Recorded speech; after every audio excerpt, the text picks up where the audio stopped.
बात आज की चैनल के कार्यक्रम शख्सियत में मैं सुरेंद्र चतुर्वेदी आपका स्वागत करता हूं। दोस्तों, आपको मालूम है कि शहर में शख्सियतों की कोई कमी नहीं। हर बार कोई ना कोई रेखांकित होता है और चर्चाओं में रहता है, खबरों में आता है और एक शख्सियत उसकी जो होती है वो शहर की महत्वपूर्ण शख्सियत बन जाती है। आज जिस शख्स को हम आपकी अदालत में रूबरू करने जा रहे हैं वो परिचय का तो मोहताज नहीं, क्योंकि जो राजनीति को समझता है, जो राजनीतिक क्षेत्रों में रहता है, जो राजनीतिक खबरों में रुचि रखता है, उसकी रुचि के अनुरूप वो नाम बहुत फिट बैठता है। जी हाँ, मेरी मुराद रमेश सोनी जी से है। रमेश सोनी राजनीति का एक ऐसा हिस्सा रहा जो लंबे अरसे से अपनी राजनीति के जरिए लोगों के दिलों पर छाप छोड़ता रहा। चाहे नगर निगम के चुनाव हो, चाहे संगठन भारतीय जनता पार्टी संगठन का कोई चुनाव हो, कोई भी जब क्षेत्र होता है तो उसमें रमेश सोनी का नाम बड़ी शान, आन बान और निष्ठा से लिया जाता है। तो सबसे पहले मैं रमेश सोनी जी आपका स्वागत करता हूँ। हार्दिक आभार आदरणीय सुरेंद्र जी, बहुत बहुत आभार कि आज इस मेरा सौभाग्य रहा कि आज आज की इस प्लेटफॉर्म पर मुझे अपनी बात रखने का मौका मिल रहा है, और वो भी एक आप जैसे बहुत ही विदुर प्रखर पत्रकार के सामने। तो ये मेरा सौभाग्य ही है, मैं आपका बहुत आभार व्यक्त करता हूँ। चलिए, बहुत बहुत धन्यवाद आपका कि आपने अपना बेशकीमती समय हमारे लिए निकाला। बात आज की चैनल जो है वो एक ऐसा चैनल है जो अपने बेबाक बात के लिए, बेबाक नज़रिए के लिए पूरे शहर में अलग पहचान बना चुका है बहुत कम समय में। लेकिन जितनी पहचान हमने बहुत कम समय में बनाई, आपने बहुत बड़ा समय देकर वो पहचान कायम की। तो सबसे पहले तो मैं ये जानना चाहूँगा कि आपने राजनीति का पहला पाठ किससे पढ़ा, कब पढ़ा, कहाँ पढ़ा, क्यों पढ़ा? देखिए, निश्चित रूप से इस बात को मैं इंगित कर सकता हूँ कि बाल्यकाल से ही चूंकि राष्ट्रीय स्वयंसेवक संघ का एक स्वयंसेवक होने का मुझे गौरव प्राप्त हुआ, और सायंकालीन शाखाओं से लेकर के प्रभात की शाखाओं में जाकर के संघ में एक लंबे समय तक काम किया। इस दौरान जो संघ के विभिन्न अभियान आए, उन अभियानों में सक्रिय रूप से भूमिका निभाई, और वर्ष 1990 जो कि हम सब के लिए एक निश्चित रूप से कह सकता हूँ कि इतिहास का, इस भारत का बड़ा दिन था कि जब मुझे भी कार सेवा में जाने का मौका मिला। और कार सेवा में जाने के दौरान निश्चित रूप से उस भगवान रामलला की जो आज भव्य प्राण प्रतिष्ठा हुई है, उसके निमित्त कहीं न कहीं किंकिर कंकर बन करके भी मैंने उस समय जो सेवा की उसका भी मुझे अवसर प्राप्त हुआ। और उसके बाद से संघ के अंदर विभिन्न दायित्वों पर काम करने के बाद वर्ष 2000 के अंदर मुझे पहली बार मैं कह सकता हूँ कि सक्रिय राजनीतिक क्षेत्र में काम करने का अवसर मिला, जब मुझे नगर निगम के वार्ड संख्या 11 से पार्षद का टिकट मिला। और पार्षद का टिकट मिलने के बाद पार्षद का चुनाव जीतने के पश्चात उसके बाद लगातार चूँकि ये मेरा जो सफ़र था वो अनवरत जारी रहा। इस दौरान मुझे लगभग 3 बार पार्षद का कार्यकाल का अवसर मिला, जिसके माध्यम से मैंने जनता की सेवा की। इसके साथ ही चूँकि संगठन में शुरू से ही जब मैं पहली बार पार्षद बना, पार्षद बनने के बाद युवा मोर्चा के कार्यकर्ता के नाते मैंने काम किया। उस समय तत्कालीन समय में जिला मंत्री के रूप में मैंने काम किया, और उसके बाद चूँकि पार्टी ने मुझे अवसर दिया कि मैं युवा मोर्चे के जिलाध्यक्ष का दायित्व भी मेरे पास आया, और मैंने पूरे शहर के युवाओं को उस समय पार्टी के साथ जोड़ने का काम किया। उसके बाद मुझे मंडल अध्यक्ष का भारतीय जनता पार्टी के मूल संगठन में मंडल अध्यक्ष बनने का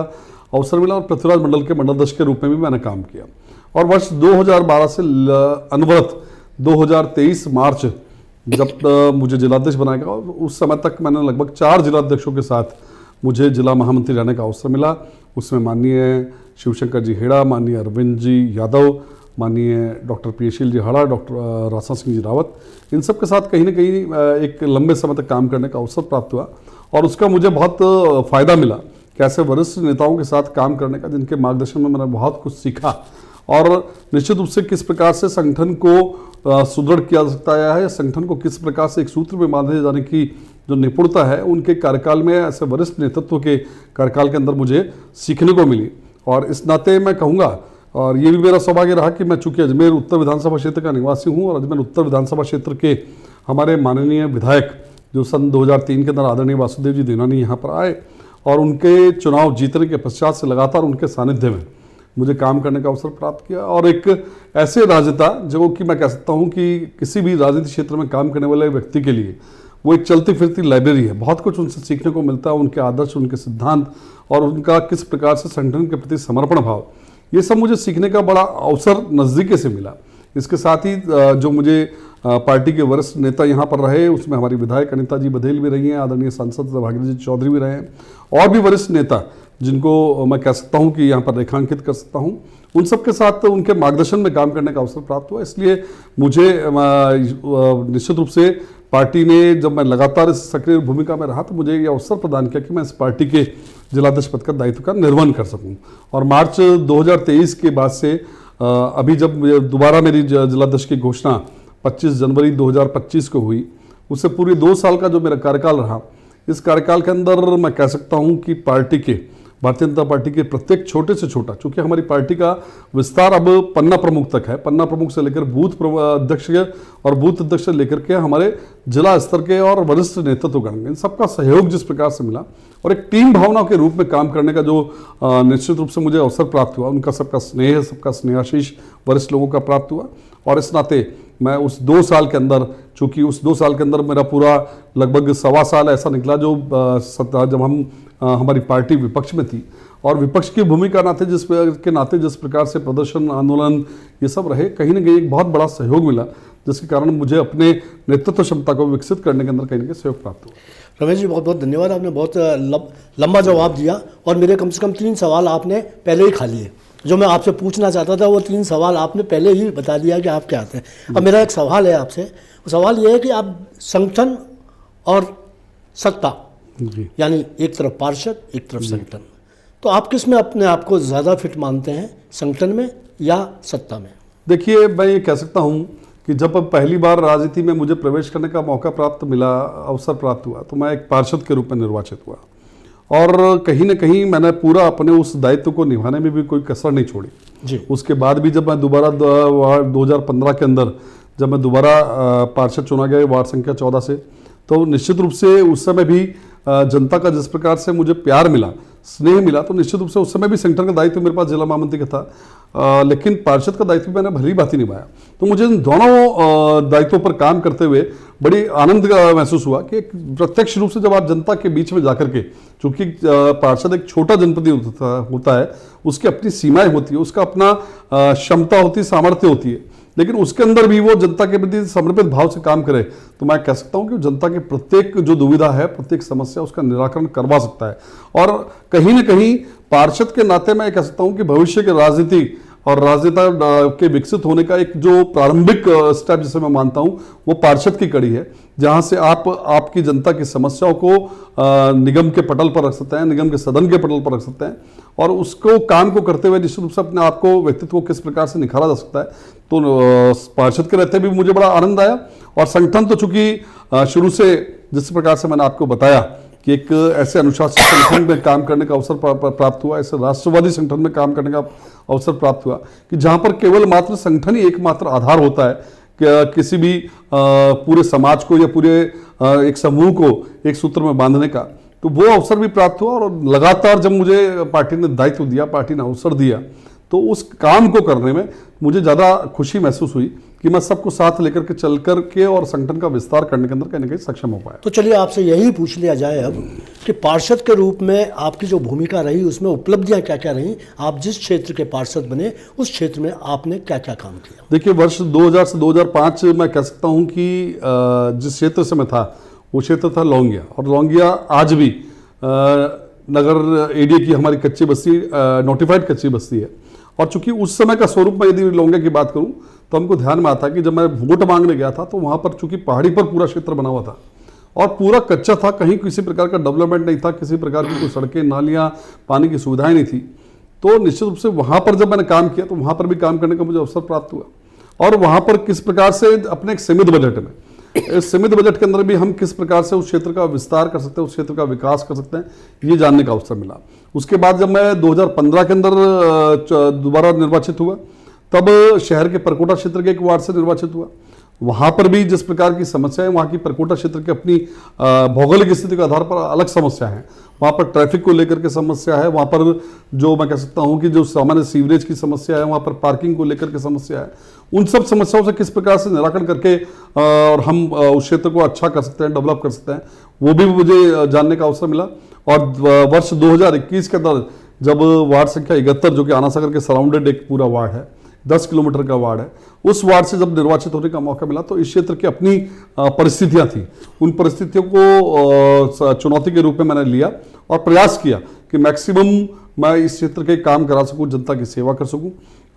निश्चित रूप से इसका भी एक मुझे अच्छा अवसर प्राप्त हुआ। जी, अच्छा, चलिए, अब आप एक तो आपने बात की सत्ता में रहकर आपने क्या क्या जीवन उपयोगी काम किए, मूलभूत नागरिक सुविधाएं लोगों को उपलब्ध करवाएं। अब सवाल ये उठता है कि सत्ता में रहकर आपने क्या किया, क्योंकि 2 कार्यकाल में आप अध्यक्ष रहे हैं। एक कार्यकाल में तब जब विरोधी पक्ष में बैठे हुए थे तो उस वाली भूमिका और इस वाली भूमिका, अभी तो आपसे उम्मीदें बहुत ज़्यादा कर रहा है शहर। पिछली बार जब आप सत्ता में नहीं थे और जनता की सेवा करते तो विरोधी पक्ष को आपने किस तरीके से जिंदा देखिए, किसी सुखद संयोग कह सकता हूँ मैं कि इस भारतीय जनता पार्टी का अजमेर के अंदर इतना जबरदस्त जो है संगठन, इतना मजबूत है, इतना सशक्त है कि आज वर्ष 1990 से लेकर के केवल एक बार जब डायरेक्ट चुनाव हुए तब उस महापौर के डायरेक्ट चुनाव में कि एक बार कमल बाकुले जी केवल महापौर के रूप में हुए, लेकिन तब भी बोर्ड भारतीय जनता पार्टी का। लेकिन 90 से लेकर के आज तक भारतीय जनता पार्टी का ही बोर्ड बनता है। भले ही सरकार कांग्रेस की भी रही हो राज्य में, लेकिन चूंकि बोर्ड निगम हमारा बोर्ड था वो भारतीय जनता पार्टी का था और उसका एक बड़ा लाभ मिला कि बोर्ड के नाते जो चूंकि महापौर हमारे अपने थे और महापौर होने के नाते बोर्ड हमारा अपना था, तो जो विकास के काम हमको करने होते थे, चूंकि उस समय ये जरूर हमारे सामने चुनौती थी कि हमारे विधायक, ये भी सुखद संयोग में मानता हूं कि वर्ष 2003 से लेकर के 2025 तक, आज की मैं बात करूंगा तो जब से लगातार अजमेर के अंदर चाहे उत्तर विधानसभा क्षेत्र हो चाहे दक्षिण विधानसभा क्षेत्र हो, विधायक हमारे रहे हैं। तो इसलिए कहीं भी कभी कोई दुविधा नहीं हुई कि बोर्ड हमारा, विधायक हमारे, और सामान्यतः अगर विकास के कामों की मैं बात करूं तो बजट यदि मुख्यतः रूप से कहीं से आता है तो या तो नगर निगम के माध्यम से आता है अथवा विधायक फंड के माध्यम से आता है। तो ये दोनों एक सुखद सहयोग हमारे साथ रहा है। एक अच्छा अवसर मुझे प्राप्त हुआ कि विधायक भी हमारे थे और बोर्ड भी हमारा था, तो ये कभी कभी समस्या मुझे नजर नहीं आई। चलिए, अब बिल्कुल बात अलग है जी। अब आपकी सरकार भी आपकी है जी, आपके निगम के अंदर भी आपकी पार्टी है, आप अध्यक्ष भी हैं जी। अब आप क्या चाहते हैं कि अजमेर के शहर को, और अजमेर शहर के अलावा भी जहां आप शहर अध्यक्ष जहां हैं, जो आपका क्षेत्र है, उसमें क्या सोच रहे हैं, आपकी क्या चुनौतियां हैं, क्या संभावनाएं हैं, और क्या आप इसके लिए मास्टर मैप बना रहे हैं? देखिए, निश्चित रूप से मैं इस बात के लिए साधुवाद दूंगा हमारे दोनों विधायक को, अजमेर उत्तर और अजमेर दक्षिण, और विशेष रूप से हमारे माननीय विधानसभा अध्यक्ष जी को। ये एक अजमेर के लिए बड़ा परम सौभाग्य मैं कहूँगा कि एक वर्षों के बाद एक ऐसा राजनेता और एक ऐसे पद पर बैठा कि जहाँ पर जाकर के एक, चूंकि मैं मानता हूँ कि विधायक की अपनी सामान्य क्षमता होती है, एक सीमा होती है, लेकिन विधानसभा अध्यक्ष होने के नाते जिस प्रकार से अभी आप भी देख रहे होंगे पिछले साल भर से जो उनका कार्यकाल रहा, और जिस प्रकार से उन्होंने अजमेर उत्तर के लिए और पूरे अजमेर के लिए जिस प्रकार से प्रोजेक्ट वो लेकर के आ रहे हैं, जिस प्रकार से मूलभूत सुविधाओं की यदि मैं बात करूं कि पानी हो चाहे सड़क की बात हो, इसके अलावा ये अजमेर किस प्रकार से विकसित हो, अजमेर किस प्रकार से एक सुंदर अजमेर दिखे, उसके नाते उन्होंने इस बार इस कार्यकाल के अंदर काम करना प्रारंभ किया। और हमको सबको ध्यान में आता है कि फिर वो चाहे साइंस पार्क की बात हो, फिर या IT पार्क की बात हो, या फिर जिस प्रकार से आज मेडिकल फैसिलिटीज़ को बढ़ाने को लेकर के, चाहे हम जानते हैं कि आयुर्वेदिक यूनिवर्सिटी की बात करें, चाहे हम सुपर स्पेशलिटी ब्लॉक की बात करें, हम इस प्रकार के अनेकों पर्यटन के लिए जिस प्रकार से हमने देखा कि जिस प्रकार से अभी उन्होंने लेपर्ड सफारी की बात की है, या जिस प्रकार से बहुत सारे काम उनके माध्यम से एक पाइपलाइन में है, वो सब कामों पर प्रोसेस चालू हुआ है। तो मैं कह सकता हूँ कि एक जो कह सकता हूँ कि सच्चे जनप्रतिनिधि के रूप में वो सब मिलकर के काम कर रहे हैं, और इस नाते मेरा भार बहुत हल्का हो गया कि पार्टी के अध्यक्ष के नाते निश्चित रूप से मेरी अपनी दायित्व हैं, मेरा अपना कर्तव्य भी उसके नाते मैं मानता हूं, लेकिन चूंकि जब वो इतना अच्छे तरीके से काम कर रहे हैं, इतने बढ़िया तरीके से काम कर रहे हैं, तो मुझे लगता है कि मैं उनका एक सहयोगी बनकर के अगर उनके साथ चलूंगा तो ज़्यादा ठीक होगा। चलिए, अब आप ये बताइएगा कि अजमेर उत्तर और दक्षिण की आपने बात की, और बड़े राजनीतिक तरीके से एक तराजू में दोनों तरफ बराबर के बाट रखते हुए तोल दिया आपने, लेकिन अगर आप सच्चाई के धरातल पर आए तो इस शहर के अंदर दो तरफ के खेमे चल रहे हैं। इस खेमेबाजी को पाटने के लिए आप क्या करेंगे? देखिए, मेरा मानना ऐसा सुरेंद्र जी कि इसे प्रत्यक्ष रूप से मैं यूं कहूं, एक सामान्य प्रचलित भाषा में ये जरूर चीज है कि खेमेबाजी चल रही है, लेकिन मैं मानता हूं कि भारतीय जनता पार्टी में कहीं खेमा नहीं, किसी प्रकार का कोई खेमा नहीं। क्योंकि यदि खेमा होता तो आप बताइए कि क्या हम लगातार 2003 से लेकर के अब तक विधानसभा के चुनाव दोनों जगह जीत पाते? क्या हम लोकसभा के चुनावों के अंदर लगातार हम जीत हासिल कर पाते? कहीं भी कोई खेमा नहीं है, किसी प्रकार की किसी कोई फूट नहीं है, किसी प्रकार का कोई विवाद नहीं है। निश्चित रूप से सब भारतीय जनता पार्टी के ध्येय पथ पर एक साथ बढ़ रहे हैं, ये मुझे पूरा विश्वास है और इसका मैंने आकलन भी किया है। अभी जब मुझे इस दौरान, मेरे कार्यकाल के दौरान, मुझे चाहे विधानसभा चुनाव की बात करूं चाहे लोकसभा चुनाव की बात करूं, जिस प्रकार से पार्टी का कार्यकर्ता, प्रत्येक कार्यकर्ता केवल एक ध्येय लेकर के पार्टी निष्ठ होकर उन्होंने पार्टी के प्रति काम किया, अपने अपने क्षेत्र में जिसको जो जिम्मेदारी मिली। यदि कोई बूथ का अध्यक्ष था तो उसने बूथ को संभाला, किसी के पास यदि मंडल का काम था तो उसने अपने मंडल के क्षेत्र को संभाला, किसी की पार्षद के पास यदि वार्ड का था तो उसने अपने वार्ड का काम संभाला, लेकिन सब ने केवल पार्टी को एक ध्येय रखते हुए काम किया और इसके नाते हमको अच्छी जीत दोनों चुनाव में हासिल हुई। तो मैं कह सकता हूं कि जो ये बात कही जाती है कि खेमेबाजी है, ये कहीं खेमा नहीं है। पार्टी के झंडे के नीचे सब कार्यकर्ता एकजुट। चलिए, दिल बहलाने को गालिब ख्याल अच्छा है, मैं आपकी इस बात को स्वीकार कर लेता हूं, क्योंकि सार्वजनिक रूप से मैं ऐसा कोई सवाल नहीं पूछना चाहता जो आपके अंदर की बात को निकाले। खैर एनीवे, मैं फिर ये चाहूँगा कि आप ये बताएं कि जैसे आपका जो अजमेर देहात और एक अजमेर शहर, इसमें कैसे तालमेल बैठाएंगे? हाँ, ये थोड़ा सा निश्चित रूप से मैं कह सकता हूँ कि अजमेर शहर जिला जब पहले था, माननीय अरविंद जी हमारे अध्यक्ष हुआ करते थे, तब तक 2018 तक, तब हमारे इस शहर जिले के अंदर केवल 2 विधानसभाएं हुआ करती थी, अजमेर उत्तर और अजमेर दक्षिण। चूंकि उसके बाद इस शहर जिले की सीमा का विस्तार हुआ और इसके अंदर किशनगढ़ विधानसभा भी हमारे साथ जुड़ी। जी, दोनों मैं कह सकता हूं कि देखिए, शहरी क्षेत्र में काम करने का एक अलग तरीका होता है, एक अलग पद्धति होती है, और ग्रामीण अंचल में यदि मैं बात करूं तो कार्यकर्ताओं को साधने का, कार्यकर्ताओं को साथ लेकर के काम करने का एक तरीका बिल्कुल अलग होता है। और इसके नाते कहीं ना कहीं ज़्यादा मैं कह सकता हूं कि शहरी क्षेत्र में चूंकि पढ़ा लिखा हमारा वोटर होता है, पढ़ा लिखा हमारा कार्यकर्ता होता है, समझदार हमारा कार्यकर्ता होता है। ग्रामीण क्षेत्र में चूंकि वहां पर किसान वर्ग ज़्यादा है, उनके अपने कर्तव्य, उनके अपनी खेती बाड़ी को लेकर के उनके सामने हमेशा चुनौती रहती है। तो ऐसे समय में उनसे पार्टी का काम लेना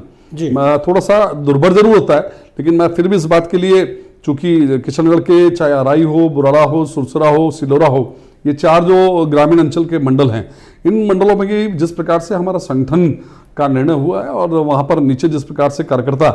पार्टी के प्रति समर्पित भाव से काम करता है, इसलिए वो काम भी मुझे कई बार लगता है कि सहज हो जाता है। हालांकि मैंने जैसा आपको बताया कि पद्धति, काम करने की पद्धति में दोनों जगह अंतर है। दूसरा एक ये है कि आप अजमेर देहात और एक अजमेर शहर, मेरा जो आपसे सवाल था वो ये था कि अजमेर देहात के अध्यक्ष जो प्रजापति जी हैं, उनसे आप किस तरह से तालमेल बैठाकर एक समान रूप से